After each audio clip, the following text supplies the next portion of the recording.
Gastroenterology ಅಂದರೆ ಏನೇನು ಅಂಗಗಳನ್ನ treat ಮಾಡ್ತೀವಿ ಅಂದರೆ ಈಸೋಫೇಗಸ್ ಅಂದರೆ ಫುಡ್ ಪೈಪ್, ಸ್ಟಮಕ್ ಹೊಟ್ಟೆ, intestines, small intestine, large intestine, pancreas, liver, gall bladder, ಇದೆಲ್ಲದ್ರದ್ದು ಅಂಗಗಳನ್ನು ನೋಡ್ಕೋತೀವಿ.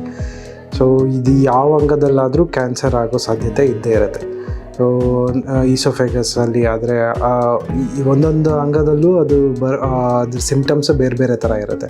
ಸೊ ಈಸೋಫೇಗಸ್ ಅಂದರೆ ಫುಡ್ ಪೈಪಲ್ಲಿ ಆಯಿತು ಅಂದರೆ ಆವಾಗಲೇ ಬೇರೆ ಥರ ಸಿಮ್ಟಮ್ಸ್ ಇರುತ್ತೆ. ಏನು ಸಿಮ್ಟಮ್ಸ್ ಅಂದರೆ ನುಂಗಕ್ಕೆ ಕಷ್ಟ ಆಗೋದು, ನುಂಗಕ್ಕೆ ನೋವು ಆಗೋದು, ಇದೆಲ್ಲ ಫುಡ್ ಪೈಪ್ ಅಂದರೆ ಈಸೋಫೇಗಸಲ್ಲಿ ಟ್ಯೂಮರ್ ಅಂದರೆ ಕ್ಯಾನ್ಸರ್ ಗೆಡ್ಡೆ ಬೆಳೀತು ಅಂದರೆ ಅದರ ಲಕ್ಷಣ ಇರುತ್ತೆ.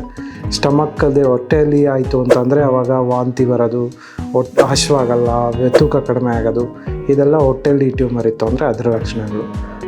ಪ್ಯಾಂಕ್ರಿಯಾಸಲ್ಲಿ ಅಂದರೆ ಅಲ್ಲಿ ಟ್ಯೂಮರ್ ಇತ್ತು ಅಂತಂದರೆ ಶುಗರ್ ಬರೋದು, ಹೊಟ್ಟೆ ನೋವು ಬರೋದು, ಜಾಂಡೀಸ್ ಬರೋದು, ಇದೆಲ್ಲ ಆಗುತ್ತೆ. ಲಿವರಲ್ಲಿತ್ತು ಅಂತಂದರೆ ಜಾಂಡೀಸ್ ಇರೋದು, ಹಾಗೇನು ಹೊಟ್ಟೆ ನೋವು ಬರೋದು, ಫೀವರ್ ಬರೋದು, ಇದೆಲ್ಲದು ಇದ್ರ ಸಿಮ್ಟಮ್ಸ್ ಇರುತ್ತೆ. ದೊಡ್ಡ ಕರಳಲ್ಲಿ ಇತ್ತು ಅಂದರೆ ಅದರಲ್ಲಿ ಎರಡು ಮೂರು ಬೇರೆ ಬೇರೆ ಥರ ಸಿಮ್ಟಮ್ಸ್ ಇರುತ್ತೆ. ಒಂದು ನಿಮಗೆ ಸುಸ್ತಾಗಿರೋದು, ರಕ್ತ ಕಡಿಮೆ ಆಗಿರೋದು, ಈ ಥರನೂ ಪ್ರೆಸೆಂಟ್ ಆಗ್ಬೋದು. ಇಲ್ಲ ಅಂತಂದರೆ ಮೋಷನಲ್ಲಿ ಬ್ಲೀಡಿಂಗ್ ಆಗೋದು, ನೋವು ಬರೋದು, ಹೊಟ್ಟೆ ನೋವು ಬರೋದು, ಈ ಥರನೂ ಪ್ರೆಸೆಂಟ್ ಆಗ್ಬೋದು. ಸೊ ಒಂದೊಂದು ಅಂಗಗಳಲ್ಲೂ ಬೇರೆ ಬೇರೆ ಥರ ಪ್ರೆಸೆಂಟೇಷನ್ ಇರುತ್ತೆ.